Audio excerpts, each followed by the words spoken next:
In the sun-scorched cul-de-sacs of Sun Valley Estates, Arizona, where every cactus is measured and every soul is regulated, Ethan Caldwell's quiet act of love was about to become the HOA's worst nightmare. One woman thought she could poison a dying wife's final wish and steal a grieving man's future, until the desert itself decided to talk back. Ethan stood in the backyard the morning after Sophia's funeral, the Arizona heat already pressing down like a guilty conscience. The garden looked wild to anyone who didn't know better, heirloom lavender spilling over the rocks, heritage roses climbing the old trellis his grandmother Margaret had planted in 1978. But to Ethan it was sacred ground. Sophia's last whisper in that sterile hospital room still rang in his ears. "Mix my ashes with the soil, Ethan. Let something beautiful keep growing where I can't." So he had. Every evening he knelt there, talking to her the way he had for 31 years, the faint scent of lavender mixing with the desert dust like she was still answering back. Victoria Langford, Sun Valley's HOA president and self-appointed guardian of desert harmony, showed up on day 9 wearing a pastel blazer and a smile sharp enough to cut glass. "Ethan, honey," she cooed, clipboard in hand, "this display isn't compliant. Our covenants require xeriscaping only, no chaotic blooms, no personal memorials. It's an eyesore. $5,000 fine. 30 days to fix it, or we lien the house." She paused, tilting her head like a concerned friend. "Sophia wouldn't want you clinging like this. Time to move on, for the greater good of the community." Ethan stared at her manicured nails tapping the violation notice, and felt something cold settle in his chest. "Greater good?" he asked quietly. "Or greater profit? I know about the LLCs buying up the foreclosures on Elm and Sagebrush, Vicky. Funny how those distressed owners all got hit with sudden fines right before you showed up with cash offers." Victoria's smile never wavered. "Rules are rules, Ethan. Dead people don't pay dues."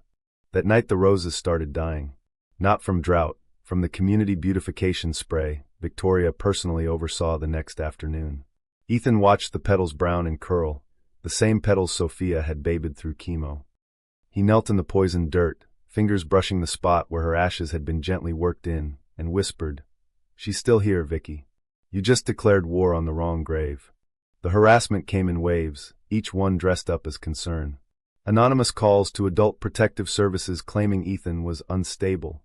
Wellness checks at 2 a.m. because neighbors heard him talking to ghosts. Citations for excessive noise from the wind chimes Sophia loved. When Ethan installed a simple solar camera, perfectly within code, Victoria filed for adverse possession on the 3-foot strip of garden where the memorial stone sat, claiming she'd maintained it for years with her own hands. The paperwork was flawless. The cruelty was surgical. But Sophia had left more than ashes. Tucked behind her grandmother's old jewelry box were yellowed pages of research. Margaret's original 1978 trust fund, $750,000 locked in as long as the garden remained intact as a living memorial, plus Sophia's private notes tracking Victoria's pattern across the neighborhood. 15 homes in 6 years, all sold under market value to shell companies that funneled straight back to Victoria's offshore accounts. "She's not enforcing rules," Sophia had written in her neat script. "She's harvesting pain." Ethan started recording every conversation. When Victoria cornered him at the mailbox and hissed, "That garden is a health hazard, cremated remains in residential soil. I could have the county dig it up tomorrow." Ethan's phone caught every word. When she accidentally backed her golf cart over the memorial stone during a neighborhood tour, the camera caught that too. Each clip was time-stamped, watermarked, and quietly copied to a cloud drive. The turning point came on a blistering Tuesday when 2 graduate students from Arizona State showed up unannounced. Ethan had sent Sophia's research notes to the university's historical archaeology department after Victoria's latest threat to remediate the property. The lead archaeologist, Dr. Lena Morales, knelt in the dying lavender, brushed away dirt, and froze. "These aren't just flowers," she said, voice low with awe. "This soil sits directly over the foundation stones of the 1887 Whitaker homestead, the original settler family that founded this valley. And these lavender specimens? Genetic markers of a desert strain thought extinct since the 1930s drought. The mineral composition from the ashes created perfect preservation conditions. This garden just became eligible for the National Register of Historic Places." Victoria laughed when the preliminary paperwork arrived, until the federal notice followed 48 hours later. Yellow tape went up overnight. All HOA enforcement powers were suspended on the property. Every fine, every lien, every citation vanished under federal preemption. Victoria's face when she saw the sign, "Protected Archaeological Site, Tampering is a federal felony," was the first crack in her porcelain mask. She should have stopped there. Instead, she doubled down. At 2:47 a.m. 3 nights later, Ethan's phone buzzed, motion alert. The security feed showed a hooded figure in black pouring accelerant around the memorial stone, while Victoria's voice crackled over a burner phone. "Make sure nothing's left. No roses, no dirt, no evidence. Burn it like it never existed." The hired arsonist never struck the match. FBI agents, already watching Victoria's financials after Ethan's quiet tip, swarmed from the shadows. Handcuffs clicked. The camera caught Victoria's scream from her own backyard 2 houses down. "It was supposed to be mine."